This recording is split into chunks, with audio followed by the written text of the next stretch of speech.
Muy buenos días a todos mis distinguidos hermanos y hermanas. Gracias a Dios que puedo llegar a ustedes por medio de Facebook. Aquí estamos. Hoy es martes 14 de junio de, martes 14 de mayo. Ya me estoy adelantando un mes. Martes 14 de mayo del año 2024. Gracias al Señor porque puedo presentarles el mensaje número 114 de las 42 generaciones que Dios usa para que Cristo nazca en esta tierra. Gracias al Señor. Podemos leer en Mateo capítulo 1 y versículo 15. Mateo 1:15 dice: Eliud engendró a Eleazar, Eleazar a Matán, Matán a Jacob. Ayer estudiamos a Matán y cubrimos el segundo mensaje de Matán, que quiere decir regalo de Dios, y pudimos entender lo que es tener dentro de nosotros el don inefable. Gracias a Dios que entendimos que ninguno de nosotros como cristiano puede decir que está experimentando el regalo de Dios, el don inefable, el don indescriptible, si no tiene generosidad. Hoy vamos a hablar de Jacob. Jacob, porque dice ahí que Matán engendró a Jacob. Cuando nosotros leemos la Biblia, muchas veces hay una mención de del nombre 2 veces, a veces 3 veces, a veces 4, y aún encontramos unos que hasta 7 veces están en la Biblia, y uno encuentra diferentes contextos, lo cual significa si un nombre está en la Biblia y lo encontramos 7 veces en toda la Biblia, pues tenemos que estudiarlo bajo su contexto. Pero los últimos personajes que hemos estado estudiando después de la deportación son personajes que, debido a la deportación, no hay mucha información de ellos. Pero su nombre, al estudiarlo, al escudriñarlo, se encuentran todas las características de ese nombre registradas en la Biblia. O sea que ese nombre tiene explicación. Uno puede dar explicación de ello, como por ejemplo Matán, Matán, regalo de Dios. Pues tenemos que buscar en la Biblia dónde está el regalo de Dios y usamos el versículo más sobresaliente en la Biblia acerca de Matán.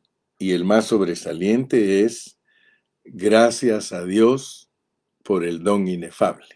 O sea que el regalo de Dios, gracias a Dios por el regalo inefable, o sea, indescriptible. Hoy, al llegar a Jacob, ustedes saben que aunque no hay información específica acerca de el Jacob que fue engendrado por Matán, nosotros tenemos que ejercitar nuestro espíritu por medio del conocimiento que Dios nos ha dado de su palabra, ¿verdad? Porque quiere decir que alguien, alguien que está consciente del regalo de Dios, del don inefable, va a producir un Jacob. Entonces nosotros tenemos que entender quién es un Jacob. Y para entender el nombre Jacob, pues lógicamente tenemos que usar la historia de Jacob. Ese hombre que, si nosotros nos damos cuenta, hay muchos capítulos escritos acerca de él. Empieza desde el capítulo 25, pasa por el capítulo 28, llega al capítulo 35 y continúa, porque Jacob es el que Dios usa para producir un José. O sea que si ustedes se dan cuenta, de él nace José. Pero esto no es casualidad. Yo quiero que ustedes se den cuenta, por favor, al estudiar aquí en Mateo, fíjense que aquí hay un paralelismo. Así se llama cuando hay una cosa en el Antiguo Testamento y otra en el Nuevo, pero que indican lo mismo. Y les voy a decir por qué se puede usar Jacob para hablar del aspecto que queremos hablar hoy. Miren, dice el versículo 16, y Jacob engendró a José, como que se repitiera la historia de Jacob. Entonces el Espíritu Santo nos abre el entendimiento y nosotros tenemos que ver a través de este Jacob del Antiguo Testamento, el Jacob del Nuevo Testamento. Porque el Jacob del Antiguo Testamento también engendra al José. Y en el Nuevo, Jacob otra vez engendra a José, lo cual significa que tenemos sombras. Tenemos sombras para respaldar la universalidad del mensaje en la Biblia. La Biblia solo tiene un mensaje, y es que todos conozcan al Padre Celestial, conozcan a Jesucristo, que es el enviado, y que conozcan a Jesucristo en resurrección, que es Cristo y la iglesia. Yo sé que algunos no están acostumbrados a estudiar la Biblia de esta manera porque se les va a hacer misterioso decir que Cristo es la cabeza y el cuerpo, pero así es. O sea que el Padre es la fuente, el Hijo es el conducto y el Espíritu Santo el ejecutor o el consumador, el que lleva a consumación las cosas. Y gracias a Dios por ello, mis amados hermanos, porque esto es precioso cuando Dios le da a usted entendimiento. Entonces, para que nosotros sepamos lo que es experimentar a Jacob, porque de hecho tenemos que experimentarlo porque de eso se trata, de Jacob va a nacer José y de José el esposo de María, María va a dar a luz a Cristo. Ok, entonces la primer cita que queremos tocar es Génesis 25, para tener una idea correcta de lo que es experimentar a Jacob para que Cristo nazca. ¿Ok? Allá en el Antiguo Testamento fue experimentado por Jacob en sombra. A él le nace un José que es tipo perfecto de Cristo. Entonces, Génesis 25, podemos leer desde el versículo 19. Leamos desde el 19 en adelante. Dice, estos son los descendientes de Isaac, hijo de Abraham. Abraham engendró a Isaac, y era Isaac de 40 años cuando tomó por mujer a Rebeca, hija de Betuel arameo, de Padán Aram, hermana de Labán arameo. Y oró Isaac a Jehová por su mujer, que era estéril, y lo aceptó Jehová, y concibió Rebeca, su mujer. Y noten esto, pues. Y los hijos luchaban dentro de ella. Y dijo, si es así, ¿para qué vivo yo? Y fue a consultar a Jehová. Y le respondió Jehová, 2 naciones hay en tu seno, y 2 pueblos serán divididos desde tus entrañas. El un pueblo será más fuerte que el otro pueblo, y el mayor servirá al menor. Cuando se cumplieron sus días para dar a luz, he aquí había gemelos en su vientre. Y salió el primero rubio, y era todo velludo como una pelliza, y llamaron su nombre Esaú. Después salió su hermano, trabada su mano, al calcañar de Esaú, y fue llamado su nombre Jacob, y era Isaac de edad de 70 años cuando ella lo dio, los dio a luz, eran gemelitos. Entonces, el primer punto que tenemos que tocar es de que Jacob era gemelo con Esaú. Y como Dios nos pone a un Jacob que va a producir, escuche bien, que va a producir a un José, más adelantito vamos a ver que él produce a un José. Mañana vamos a estar hablando de eso. Pero la lección, la sombra que Dios quiere que nosotros apliquemos a nuestra vida cristiana, es de un hombre que agarra el calcañar de su hermano. Por eso Jacob quiere decir sostenido del calcañar. Tiene otras interpretaciones, tiene otros significados el nombre Jacob, pero nosotros nos queremos ocupar, queremos cubrir lo más importante de un Jacob.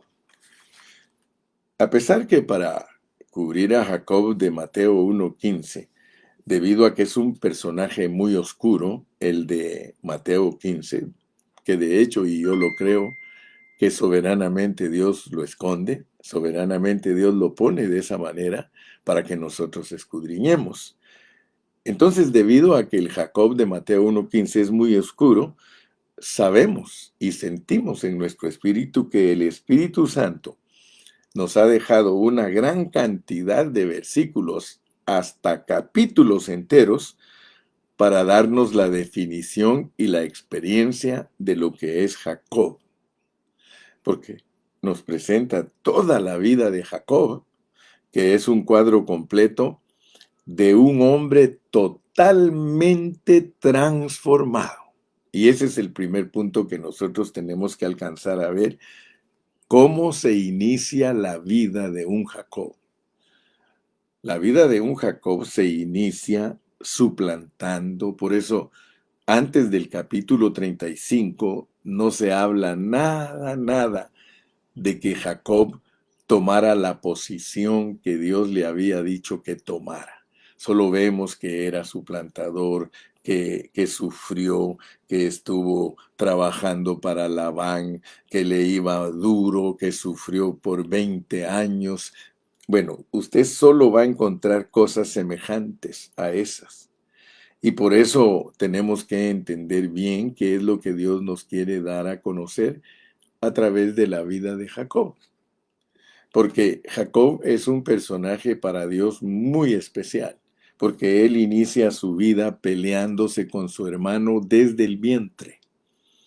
Y eso pues nos ayuda a entender cosas que vienen desde la vida del espíritu. Porque si esos dos gemelitos estaban peleando antes de nacer, antes de salir, mientras estaban siendo formados en el vientre, ellos estaban peleando. Y cuando uno estudia la Biblia adecuadamente, uno se da cuenta que Esaú representa a la carne. Esaú representa al hombre viejo. Y por eso es que debemos de poner mucha atención. Porque a pesar que históricamente todos sabemos que Jacob representa a los israelitas y Esaú representa a los árabes. Usted lo puede estudiar detalladamente todo eso. Siempre ha habido un conflicto entre los judíos y los árabes.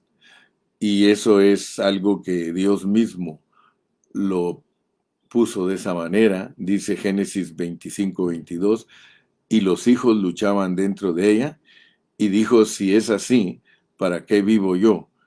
Y fue a consultar a Jehová. Y Jehová le respondió: dos naciones hay en tu seno, y dos pueblos serán divididos desde sus entrañas. Entonces nosotros no tenemos conflicto de entender las luchas que se llevan a cabo en el Medio Oriente, peleas entre árabes y judíos, porque eso Dios lo diseñó de esa manera. Y nos debe de asombrar, porque esa es una sombra de algo que sucede en nosotros. Cuando pelean los judíos con los árabes, Dios nos está predicando a nosotros, los cristianos del Nuevo Testamento, la pelea que hay entre nuestro espíritu y nuestra carne. Por eso dice que son opuestos. Pero está diseñado por Dios de que el mayor servirá al menor. Analicemos eso, porque estoy tocando la primera parte de la vida de Jacob. Y tenemos que entenderla porque tenemos que saber lo que es experimentar a Jacob si queremos ser vencedores. Entonces analicemos, veamos cómo lo pone Dios, porque Dios lo pone de una manera soberana y que no debe de haber conflicto en nosotros para entenderlo, sino que sencillamente lo apliquemos. Fíjese, si Jacob es el espíritu y Esaú es la carne, quiere decir que Dios nos está mostrando que en nuestra experiencia para dar a luz a Cristo, va a haber toda la vida una pelea de nuestro espíritu con nuestra carne. Nuestro espíritu siempre va a querer hacer las cosas que le corresponden a Dios. Nuestra carne se va a dedicar a las cosas terrenales. Y esa es una guerra, una guerra. Así que nosotros tenemos que entender que nuestra vida cristiana es una batalla. Por eso dice, pelea la buena batalla de la fe, y dice que es una buena batalla porque no la peleamos nosotros. Todo esto que está aquí es soberano. ¿Quién va a ganar? Va a ganar Dios. Va a ganar Dios. Ahora, en la caída se nos muestra a nosotros que se perdió el orden divino que traía el hombre creado, formado y hecho. Traía un orden divino. O sea que originalmente el hombre fue hecho perfecto, el hombre fue creado en Cristo Jesús. Entonces el hombre no tenía problema, su espíritu era el amo, su espíritu era el amo, su alma era el mayordomo. Cuando ya lo ponen aquí en el Edén, su espíritu era el amo, su alma era el mayordomo y el cuerpo era un siervo. Pero la manera que Dios nos muestra la caída del hombre es de que se invirtió ese orden. El orden se invirtió y el alma resultó siendo el amo. Y el espíritu se volvió el mayordomo y el cuerpo siempre ha sido siervo. Pero el orden divino es de que el mayor sirva al menor. O sea que el orden divino de Dios en la forma que nosotros tenemos que operar es que nuestra alma tiene que servirle al espíritu. ¿Por qué? Porque el espíritu es donde mora Cristo y el alma tiene que sujetarse a esa vida espiritual y el cuerpo solo obedece sea al alma o sea al espíritu. Si nos dejamos dirigir por el espíritu, el cuerpo va a operar de acuerdo al espíritu. Si nos dejamos manejar por el alma, el cuerpo va a operar de acuerdo al alma. Entonces, este es mi primer punto que yo le presento a usted para que vea que el Espíritu Santo nos tiene presentado a Jacob como la sombra de nuestro funcionamiento. Si no funcionamos en el orden que Dios ha establecido, nosotros vamos a ser vencidos. Si le damos lugar al hermano mayor, que es nuestra alma, nuestra carne, nosotros vamos a ser vencidos y no dejaremos que el espíritu opere en nuestra alma. Pero si nosotros captamos la lección nos vamos a dar cuenta que Jacob traía tomado del calcañar a su hermano Esaú, mostrando con ello el poderío de Dios, porque Dios aquí dice, el mayor servirá al menor. Nuestra alma tiene que ser una ayudante de nuestro espíritu, no al revés. Estamos al revés debido a lo que pasó con la caída. Estamos al revés.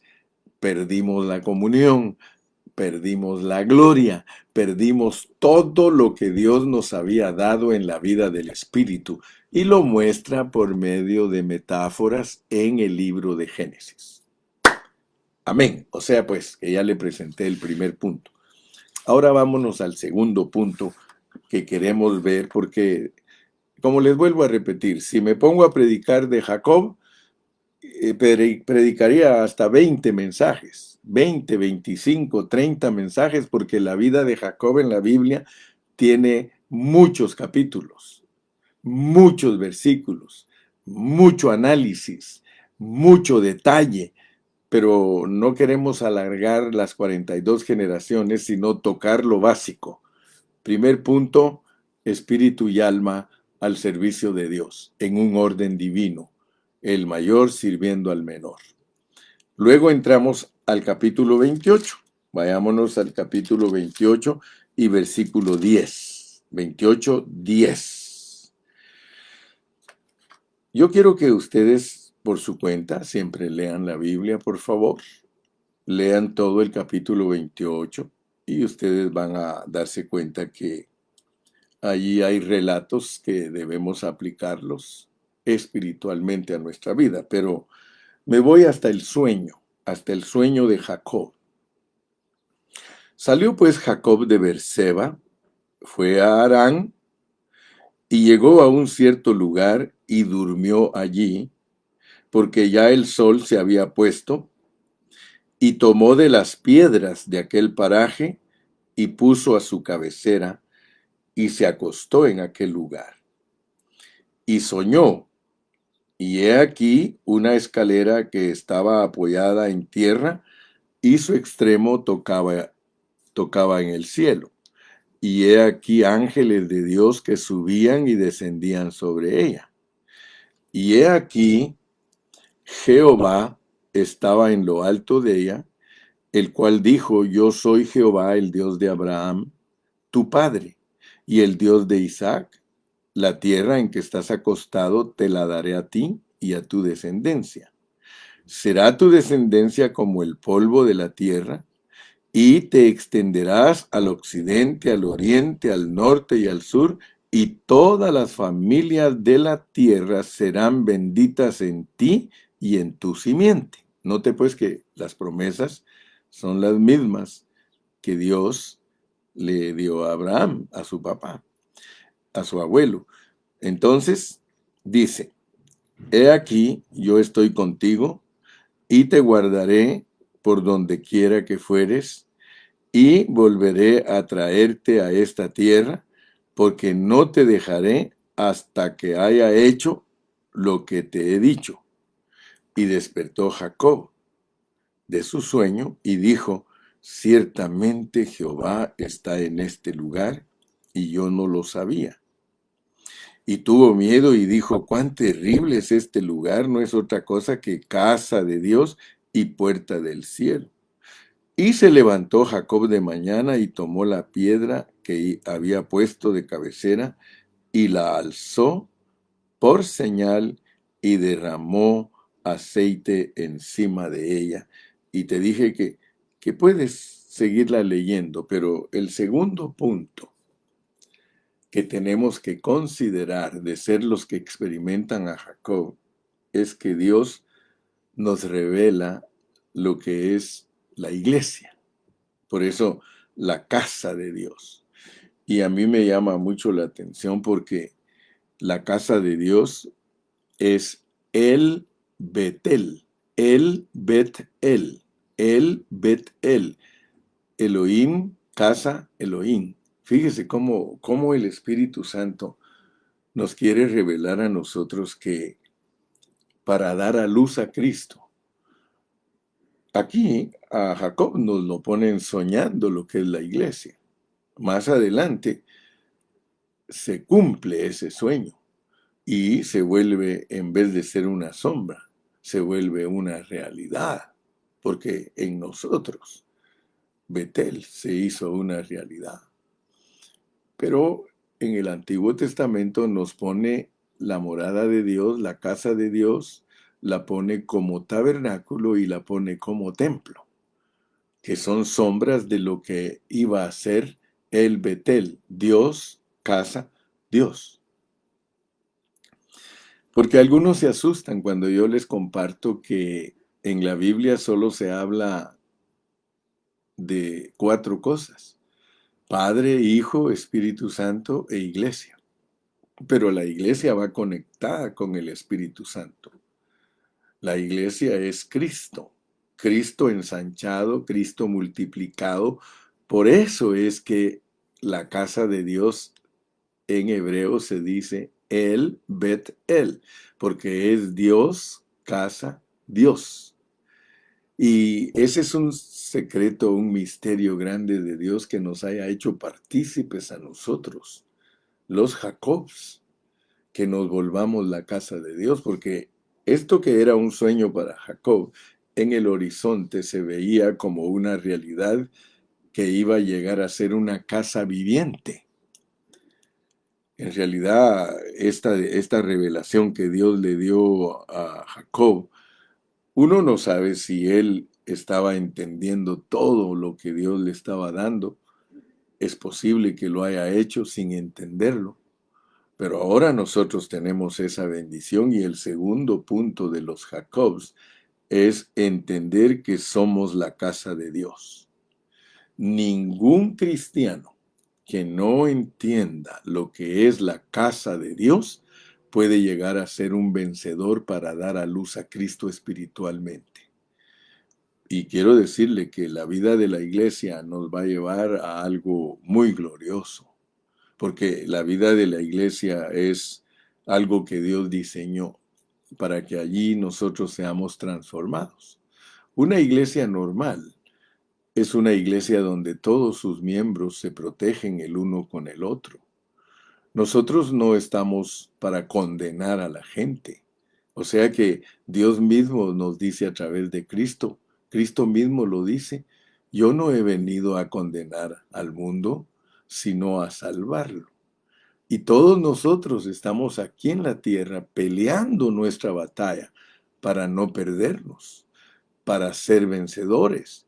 Entonces Dios ha provisto de una entidad, de un organismo que se llama iglesia, para que todos allí armoniosamente, siendo cojos, siendo fallones, siendo personas que necesitamos de Cristo, ahí nos puso junto con nuestros hermanos para que todos nos cuidemos, nos protejamos. Y qué precioso, porque Dios puede usar a un hermano para que lo cojo no se salga del camino. Dios puede usar personas para que nosotros mantengamos una vida pura e íntegra. Y pues gracias a Dios, ¿verdad? Porque es lo que hizo Cristo. Cristo, cuando agarró a la mujer en su pecado, no la apedreó, sino que le dio una oportunidad y le dijo: vete en paz y no peques más. Qué lindo cuando nosotros entendemos lo que es la vida de la iglesia. Y yo alabo a aquellos que han entendido lo que es la iglesia. Yo he leído muchos artículos acerca de la iglesia y algunos dicen, la iglesia, dice, se ha vuelto un conjunto de hipócritas y de gente mala, porque dice, llega uno que apenas va a empezar, dice, y ahí está el que tiene ya 20, 25 años, y en vez de ayudarlo a que crezca espiritualmente, lo empieza a criticar en la manera que se viste, en la manera que se arregla, en cosas exteriores, y en vez de ayudarlo a que crezca en la vida de la iglesia, lo corre. Otros han puesto que la iglesia es un hospital donde están todos los enfermos y que el doctor de doctores, que es Cristo, les está dando las recetas de las medicinas correctas para que ellos se sanen. Muy bien. Entonces ya te presenté el segundo punto. Si tú quieres verdaderamente ser un Jacob que vas a dar a luz a José, tú tienes que experimentar la vida de la iglesia. La vida de la iglesia tiene que ser tu pasión. La vida de la iglesia tiene que ser tu ocupación. Fíjate, ocupación, tu pasión, tu entrega, tu totalidad. ¿Por qué? Porque la iglesia es Cristo. Nosotros somos miembros de Cristo. Participamos en la vida de la iglesia como miembros de uno que es el todo en todos. Aleluya, mira qué maravilloso. Entonces, con esto podemos llegar hasta el capítulo 35 para hablar de un tercer punto. Y como te repito, cuando nos toque estudiar de nuevo Génesis, yo te voy a dar todos los miles de detalles que Dios quiere de nosotros los Jacobs. Porque cuando estudiamos Génesis entero, estudiamos toda la vida de Abraham, que es nuestra fe, toda la vida de Isaac, que es nuestra herencia, y toda la vida de Jacob, que es la transformación y la santificación, para producir a un José que es tipo de Cristo como Rey del milenio.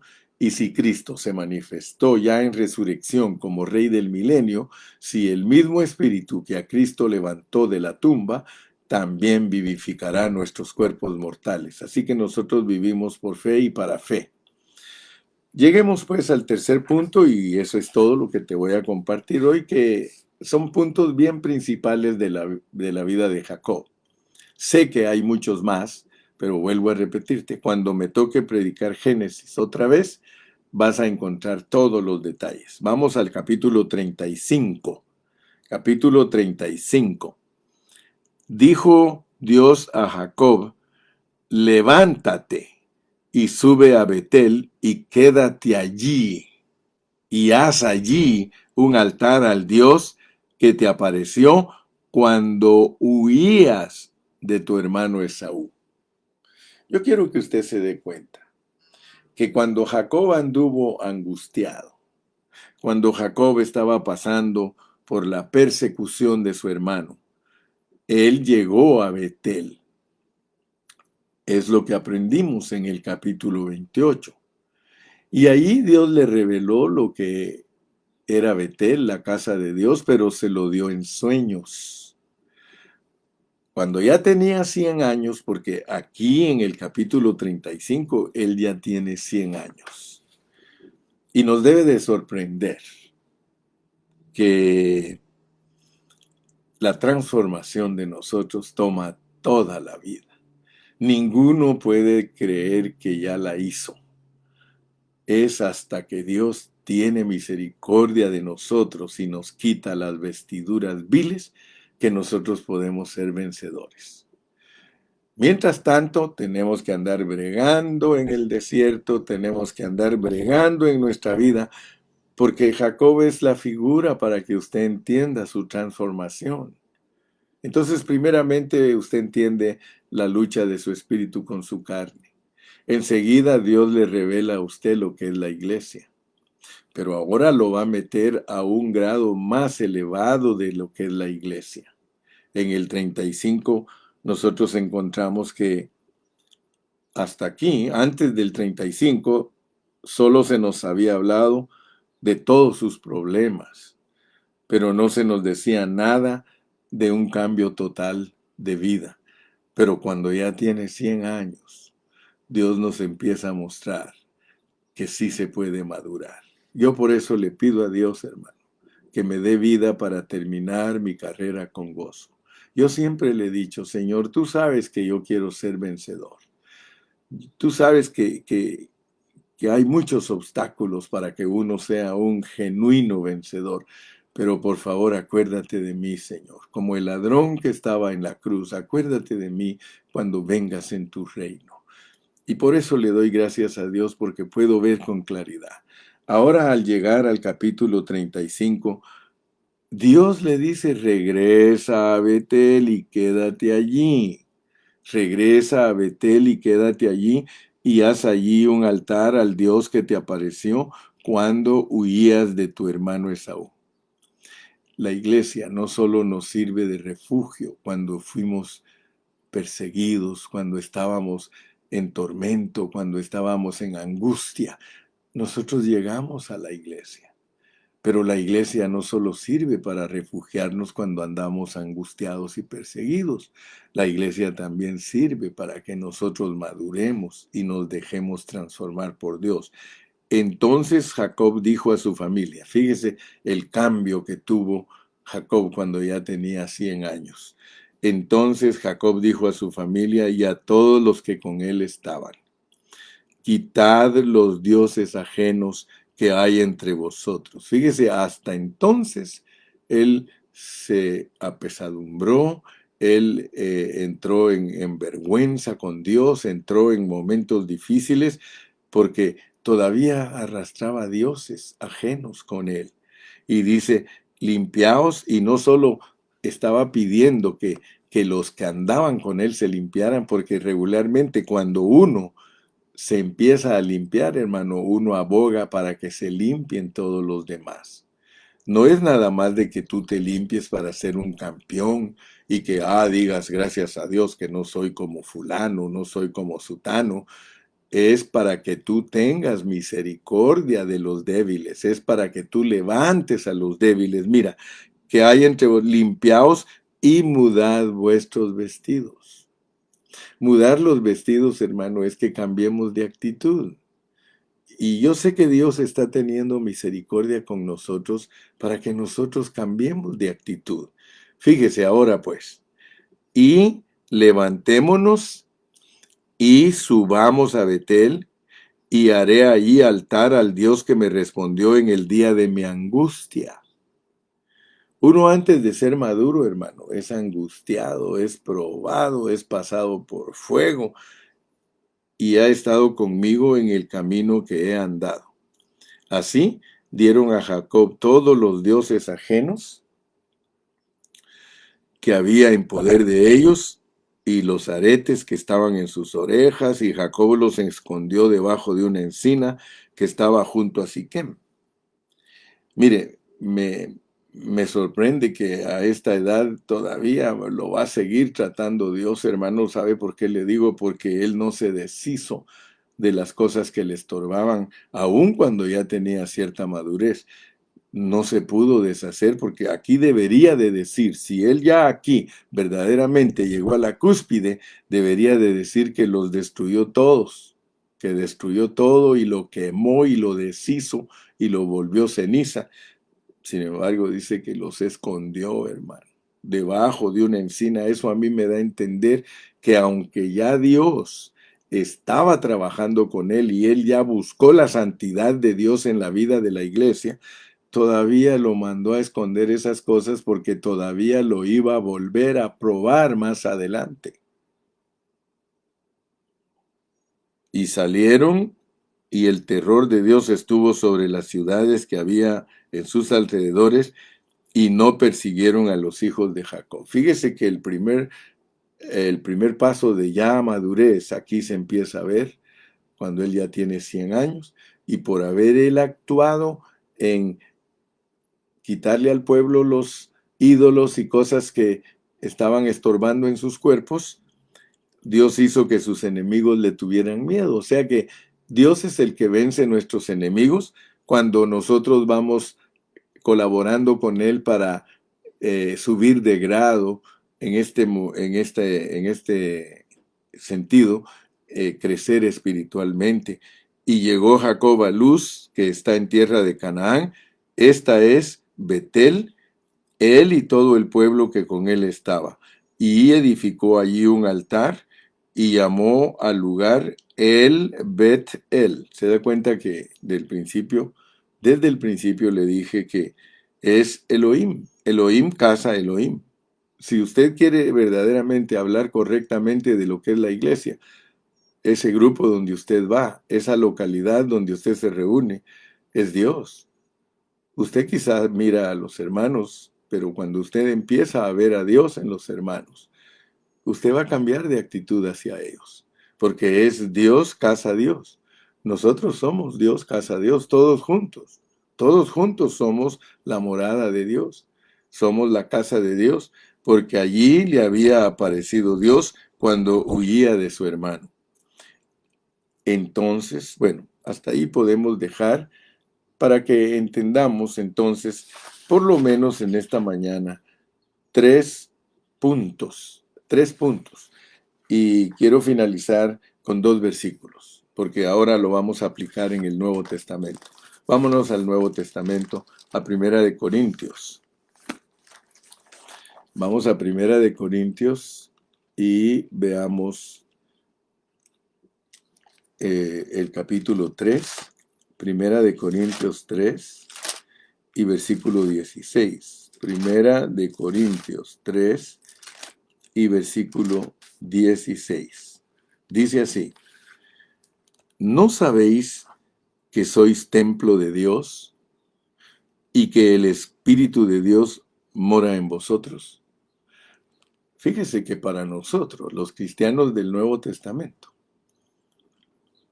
ya no nos habla del sueño de Jacob. No nos habla del sueño para que nosotros lo conozcamos como historia, sino como una realidad. El sueño de él era que nosotros, la iglesia, somos el templo de Dios. Si usted lee Juan 1:14, usted se va a dar cuenta que ahí dice que Cristo era el tabernáculo de Dios entre los hombres. Entonces veamos pues cómo la secuencia que traía el Antiguo Testamento, primero el tabernáculo, después el templo, usted también la mira en el Nuevo Testamento. En el Nuevo Testamento, primero Dios revela el tabernáculo, que es Cristo. Es ese versículo de Juan capítulo 1 y versículo 14, hermano, que dice: y aquel verbo tabernaculizó entre nosotros y vimos su gloria, gloria del unigénito del Padre. O sea que el tabernáculo era para ver la gloria de Dios. En ese caso, la gloria de Dios es Cristo. Ahora a nosotros en las epístolas somos el templo de Dios. Así como en la secuencia del antiguo es primero tabernáculo y después templo, en el nuevo es lo mismo. Primero es tabernáculo, Cristo, y luego templo, la iglesia, porque Cristo en resurrección produce la casa de Dios, la iglesia. Bueno, yo espero que Dios haya abierto tus ojos en esta mañana y que te hayas dado cuenta de lo que es Jacob. Nosotros somos los Jacob que salimos del vientre de nuestra madre sostenidos del calcañar de Esaú, lo cual significa que nosotros somos parte de Esaú. Esaú salió primero y nosotros queríamos salir primero, pero gracias a Dios que no somos el primero, hermano, porque entonces estaríamos fritos. Pero gracias a Dios que somos el segundo, porque siempre, siempre Dios rechaza lo primero para abrazar lo segundo. En nosotros, Él rechaza nuestro hombre viejo y nos mete al hombre nuevo. En nosotros rechaza nuestra vida carnal y la vuelve, escuche bien, alguien que se sujeta al Espíritu. ¿Y cómo se sujeta al Espíritu? Haciéndola morir. El Espíritu lo único que va a hacer es matar la carnalidad de nosotros. ¿Sí? Fíjate que esto trae otros pensamientos, pero no me voy a meter hoy ahí. Solo quería dejarte bien claros los 3 puntos de la vida de Jacob para que te las apliques a ti. Cómo fue en su nacimiento, cómo Dios le reveló en sueños lo que es la iglesia y cómo cuando ya estaba grande entró a la vida de la iglesia, pero en una forma elevada, santa, buscando la perfección. La iglesia es para buscar la perfección. Y como Satanás está contra nosotros, él no quiere que seamos perfectos. Si alguien está en pie para Dios. Si alguien cae, cae para Dios, porque Dios es capaz de hacernos caer. Una vez me dijo Agustín, y dijo en la reunión: no se vayan a asustar si un día nos dicen que el hermano Carrillo ha hecho esto y esto. No se asusten, dijo. Oren por él, porque si Dios lo quiere humillar, lo va a humillar. Y si es necesario humillarlo para que se baje del estrado, lo va a hacer. Pero si oran por mí, No va a ver el diablo ni los ángeles caídos el gozo de ver a los siervos de Dios caídos. No lo van a poder ver porque Dios nos va a proteger y entre nosotros nos vamos a cuidar. Que Dios te bendiga, Dios te guarde y hasta mañana. Repórtate. Salúdanos ahí por lo menos y dinos, heme aquí, aquí estoy.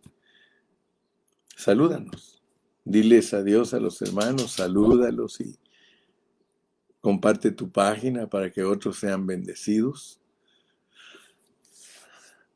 Hasta la vista. Que Dios te bendiga, Dios te guarde y hasta mañana. Bye bye.